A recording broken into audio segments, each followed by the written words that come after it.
ബാധ്യത കൊണ്ട് വീർപ്പുമുട്ടുന്നവരുണ്ട് തമ്പുരാനെ. ഞങ്ങളെ അതിൽ നിന്ന് നീ രക്ഷപ്പെടുത്തണം തമ്പുരാനെ, മോചിപ്പിക്കണം തമ്പുരാനെ. അല്ലാഹുവേ, കടത്തിന്റെ കാഠിന്യം കൊണ്ട് ഞങ്ങളിൽ ആരെങ്കിലും നിഷിദ്ധമായ പലിശ ഇടപാടുമായി ബന്ധപ്പെട്ടു പോയിട്ടുണ്ടെങ്കിൽ ആ പലിശയിൽ നിന്ന് ഞങ്ങളെ നീ രക്ഷപ്പെടുത്തണം തമ്പുരാനെ. അല്ലാഹുവേ, സ്വന്തം മാതാവിനെ വ്യഭിചരിക്കുന്നതിനേക്കാൾ കഠിനമാണ് പലിശ എന്ന ഹദീസ് ഓതി കേട്ട് കഴിയുമ്പോൾ ഒന്ന് പൊട്ടിക്കരഞ്ഞ് നിലവിളിച്ച് പടച്ചവനെ, പലിശയുടെ ഭീകരതയിൽ പെട്ടുകിടന്നുയരുന്ന നിരവധി സഹോദരങ്ങളുണ്ട് തമ്പുരാനെ. അല്ലാഹുവേ, ഞങ്ങളിൽ നിന്ന്, ഞങ്ങളുടെ സഹോദരങ്ങളിൽ നിന്ന്, സഹപ്രവർത്തകരിൽ നിന്ന്, ബന്ധുക്കളിൽ നിന്ന്, മാതാപിതാക്കളിൽ നിന്ന്, സഹോദരങ്ങളിൽ നിന്ന്, സുഹൃത്തുക്കളിൽ നിന്ന്, ഉസ്താദുമാരിൽ നിന്ന് ആരെങ്കിലും അറിഞ്ഞോ അറിയാതെയോ പലിശയുമായി ബന്ധപ്പെട്ടു പോയിട്ടുണ്ടെങ്കിൽ എത്രയും വേഗം രക്ഷപ്പെടുത്തണം തമ്പുരാനെ, മോചിപ്പിക്കണം തമ്പുരാനെ, പലിശയിൽ നിന്ന് അകറ്റണം തമ്പുരാനെ. അല്ലാഹുവേ, ഞങ്ങളുടെ രോഗങ്ങൾ നീ ശിഫയാക്കി തരണം തമ്പുരാനെ. അല്ലാഹുവേ, ഞങ്ങൾ ഒരുപാട് കഠിനമായ രോഗം കൊണ്ട് ബുദ്ധിമുട്ടുന്നവരുണ്ട് തമ്പുരാനെ. അല്ലാഹുവേ, തലച്ചോറിന് പഴുപ്പ് ബാധിച്ച് ബുദ്ധിമുട്ടുന്നവര്, ഹാർട്ടിന്റെ രോഗം കൊണ്ട് ബുദ്ധിമുട്ടുന്നവര്, ബ്രെയിൻ ട്യൂമർ കൊണ്ട് ബുദ്ധിമുട്ടുന്നവര്, ഉദര രോഗം കൊണ്ട് ബുദ്ധിമുട്ടുന്നവര്, അല്ലാഹുവേ, ക്യാൻസർ കൊണ്ട് ബുദ്ധിമുട്ടുന്നവര്, ബ്ലഡ് ക്യാൻസർ കൊണ്ട് ബുദ്ധിമുട്ടുന്നവര്, തളർവാദം കൊണ്ട് ബുദ്ധിമുട്ടുന്നവര്, ഒരുപാട് പേര് നാടിന്റെ നാനാഭാഗത്തു നിന്ന് ദുആ ചെയ്യാൻ ഞങ്ങളോട് ഏൽപ്പിച്ചിട്ടുണ്ട് തമ്പുരാനെ. ഞങ്ങളുടെ കുടുംബാംഗങ്ങളിൽ, ബന്ധുക്കളിൽ, ഞങ്ങളിൽ പലരും ഒരുപാട് രോഗം കൊണ്ട് ബുദ്ധിമുട്ടുന്നുണ്ട് തമ്പുരാനെ. അല്ലാഹുവേ, അടുത്ത സമയത്ത് പ്രസംഗത്തിന് പോയ ഒരു സദസ്സിൽ പാവപ്പെട്ടവരുടെ സഹോദരങ്ങൾ വന്ന് പറയുകയാ, മാതാവിന്റെ നാവിന് ക്യാൻസർ പിടിച്ചിരിക്കുക, നാക്ക് മുറിച്ചു മാറ്റണമെന്ന് ഡോക്ടർമാര് പറയുന്നില്ലെങ്കിൽ ക്യാൻസർ താഴേക്ക് പോയി ശ്വാസകോശം ഉൾപ്പെടെ കംപ്ലീറ്റ് ക്യാൻസർ കൊണ്ട് ദ്രവിച്ചു പോകുമെന്ന് മാതാവ് പറയുന്നില്ല. ഞാൻ മരിച്ചു പോയാലും വേണ്ടില്ല, എന്റെ നാവ് മുറിച്ചു മാറ്റുന്ന എനിക്ക് മരിക്കുന്നത് വരെ നിങ്ങളോട് സംസാരിക്കും, റബ്ബിന് വേണ്ടി ദിക്ർ ചൊല്ലണമെന്ന് എന്റെ പ്രിയപ്പെട്ട ഉമ്മായുടെ ഈ രോഗം മാറാൻ ദുആ ചെയ്യണമെന്ന് കണ്ണീരോടെ ഏൽപ്പിച്ച മക്കളുണ്ട് തമ്പുരാനെ. അല്ലാഹുവേ, 7 വയസ്സുള്ള പൊന്നുമോള് ബുദ്ധിയുണ്ട്, കഴിവുണ്ട്, സൗന്ദര്യമുണ്ട്. പക്ഷെ ആ പൊന്നുമോൾക്ക് ആരെയും കണ്ടാൽ തിരിച്ചറിയാൻ കഴിയുന്നില്ല. ഈ തൊട്ടപ്പുറത്ത് സേവനക്കരക്കെടുത്ത് വടക്കൻ നിലയിലുള്ള ഒരു പ്രിയപ്പെട്ട സഹോദരൻ പടച്ചവനെ, ആ പ്രിയപ്പെട്ട സഹോദരൻ ലക്ഷക്കണക്കിന് രൂപ മുടക്കി ഒരുപാട് രാജ്യങ്ങളിൽ കൊണ്ടുപോയി ചികിത്സിച്ച്, പക്ഷെ ആ കുഞ്ഞിന്റെ രോഗം കണ്ടുപിടിക്കാൻ ആർക്കും കഴിയുന്നില്ല. അല്ലാഹുവേ, ആ പൊന്നുമോളുടെ രോഗം മാറാൻ കണ്ണീരോടെ ദുആ ചെയ്യാൻ ഏൽപ്പിച്ചിട്ടുണ്ട്. വളരെ വിഷമിക്കുന്ന, ഉറക്കമില്ലാത്ത പൊന്നുമോള്, മാതാപിതാക്കളെ കണ്ടാല് തിരിച്ചറിയാത്ത പൊന്നുമോള്. പക്ഷെ ആ മോളുടെ രോഗം ആർക്കും കണ്ടുപിടിക്കാൻ കഴിയുന്നില്ല. കണ്ടാലോ അഴകിന്റെ കേദാരമായ പൊന്നുമോള്. അല്ലാഹുവേ, ആ പൊന്നുമോളുടെ രോഗം നീ ശിഫയാക്കി കൊടുക്കണം തമ്പുരാനെ. ആ ക്യാൻസർ കൊണ്ട് ബുദ്ധിമുട്ടുന്ന മാതാവിന്റെ രോഗം ശിഫയാക്കി കൊടുക്കണം തമ്പുരാനെ.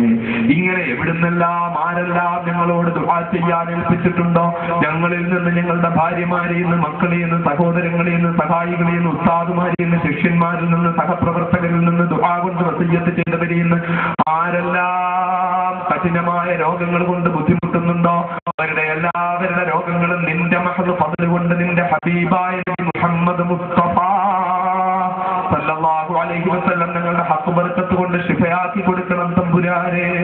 അല്ലാഹുവേ, ഞങ്ങളെ നീ ക്യാൻസറിൽ നിന്ന് രക്ഷപ്പെടുത്തണേ അല്ലാഹ്, ബ്രെയിൻ ട്യൂമറിൽ നിന്ന് രക്ഷപ്പെടുത്തണേ അല്ലാഹ്, ബ്ലഡ് ക്യാൻസറിൽ നിന്ന് രക്ഷപ്പെടുത്തണേ അല്ലാഹ്, ഹൃദ്രോഗത്തിൽ നിന്ന് രക്ഷപ്പെടുത്തണേ അല്ലാഹ്, ഉദരരോഗത്തിൽ നിന്ന് രക്ഷപ്പെടുത്തണേ അല്ലാഹ്, കിഡ്നി ഫെയിലിയർ ആകുന്നതിൽ നിന്ന് രക്ഷപ്പെടുത്തണേ അല്ലാഹ്, ലിവർ സോറിയാസിസിൽ നിന്ന് രക്ഷപ്പെടുത്തണേ അല്ലാഹ്, മൂത്രാശയ രോഗത്തിൽ നിന്ന് രക്ഷപ്പെടുത്തണേ അല്ലാഹ്, കഠിനമായ മലബന്ധത്തിൽ നിന്ന് രക്ഷപ്പെടുത്തണേ അല്ലാഹ്, തളർവാദത്തിൽ നിന്ന് രക്ഷപ്പെടുത്തണേ അല്ലാഹ്, ഭ്രാന്ത് പോലെയുള്ള രോഗങ്ങളിൽ നിന്ന് രക്ഷപ്പെടുത്തണേ അല്ലാഹ്, കഠിനമായ സർവ്വരോഗങ്ങളിൽ നിന്ന് ഈ സദസ്യ ഉമ്മമാര്, പെങ്ങന്മാരുൾപ്പെടെ അവരുടെ പ്രിയപ്പെട്ട ഭർത്താക്കന്മാര്, മക്കളുൾപ്പെടെ എല്ലാവരെയും നീ കാത്തുരക്ഷിക്കണേ അല്ലാഹ്, കഠിനമായ രോഗങ്ങളിൽ നിന്ന് കാത്തുരക്ഷിക്കണേ അല്ലാഹ്, ഞങ്ങൾക്ക് ആർക്കും നീ ഞങ്ങളെ രക്ഷപ്പെടുത്തണേ അല്ലാഹ്.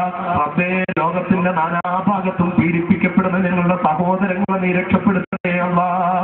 അല്ലാഹുവേ, അബൂഗരീബിലെ തടങ്കൽ പാളയത്തില് പടച്ചവനെ, ഇറാഖിലെ ലോകത്തെ സുന്ദരികളായ സഹോദരിമാര് താമസിക്കുന്ന ഇറാഖിന്റെ വീടുകളിൽ അർദ്ധരാത്രികളിൽ അമേരിക്കയുടെ, ബ്രിട്ടന്റെ പട്ടാളക്കാര് കടന്നു കയറുകയാ.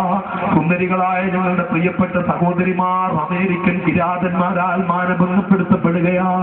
ആരെങ്കിലും എതിർത്താൽ അവരെ വലിച്ചിഴച്ചു കൊണ്ടുപോയി അബൂഗരീബിലെ തടങ്കൽ പാളയത്തിലിട്ട് ഉപദ്രവിക്കുകയും കൊല്ലുകയും ചെയ്യുകയാ.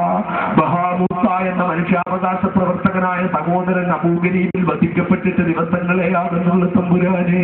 അള്ളാഹുവേ, ഗോഡനാമയിലെ തടങ്കൽ പാളയത്തില് കയ്യും കാലും കുത്തിക്കെട്ടി ചെറുപ്പക്കാരുടെ കണ്ണിൽ കറുത്ത തുണി കൊണ്ട് കെട്ടിയിട്ട് അവരെ കൊണ്ട് ടോയ്ലറ്റിൽ പോകുമ്പോൾ ടോയ്ലറ്റിൽ വിട്ടിട്ട് കണ്ണിൽ നിന്ന് കറുത്ത തുണി എടുക്കുകയാ. അവര് മത്സരം നടത്തിയിട്ട് ടിഷ്യൂ പേപ്പർ വൃത്തിയാക്കാൻ വേണ്ടി ടിഷ്യൂ പേപ്പർ വലിച്ചെടുക്കുമ്പോൾ ടിഷ്യൂ പേപ്പറിന്റെ സ്ഥാനത്ത് വിശുദ്ധ ഖുർആന്റെ പേപ്പർ ചുരുട്ടി വെച്ചിരിക്കുകയാ.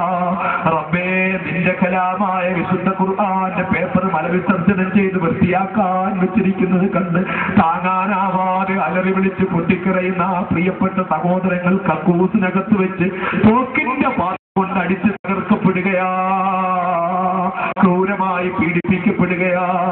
ഗുജറാത്തിലെ ജയിലുകളിൽ ഉൾപ്പെടെ നിരപരാധികളെല്ലാം പീഡിപ്പിക്കപ്പെടുന്നുണ്ടോ? അബൂഗരീബിലെ തടങ്കൽ പാളയത്തില്, ഗോണ്ടനാമയിലെ തടങ്കൽ പാളയത്തില്, ഗുജറാത്ത് ഉൾപ്പെടെ ഇന്ത്യയിലെ വിവിധ ജയിലുകളില് പീഡിപ്പിക്കപ്പെടുന്ന ഞങ്ങളുടെ പ്രിയപ്പെട്ട സഹോദരന്മാരുടെ മുന്നിൽ മോചനത്തിന്റെ വഴികൾ നീ തുറക്കണേ അല്ലാഹ്. മുഹമ്മദ് സല്ലല്ലാഹു അലൈഹി വസല്ലം, സല്ലല്ലാഹു അലാ മുഹമ്മദ് യാ റബ്ബി സല്ലി അലൈഹി വസല്ലം വസല്ലി അലാ ജമീഇൽ അൻബിയാഇ വൽ മുർസലീൻ വൽഹംദുലില്ലാഹി റബ്ബിൽ ആലമീൻ.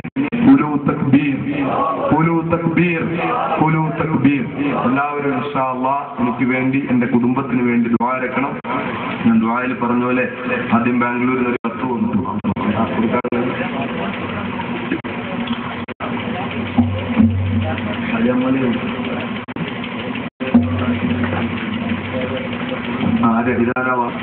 എന്ന കുറിച്ച് കൊടുത്തോളൂ. ആരും പോകരുത്. اللهم أنت إلهنا اللهم لا تهلكنا بذنوبنا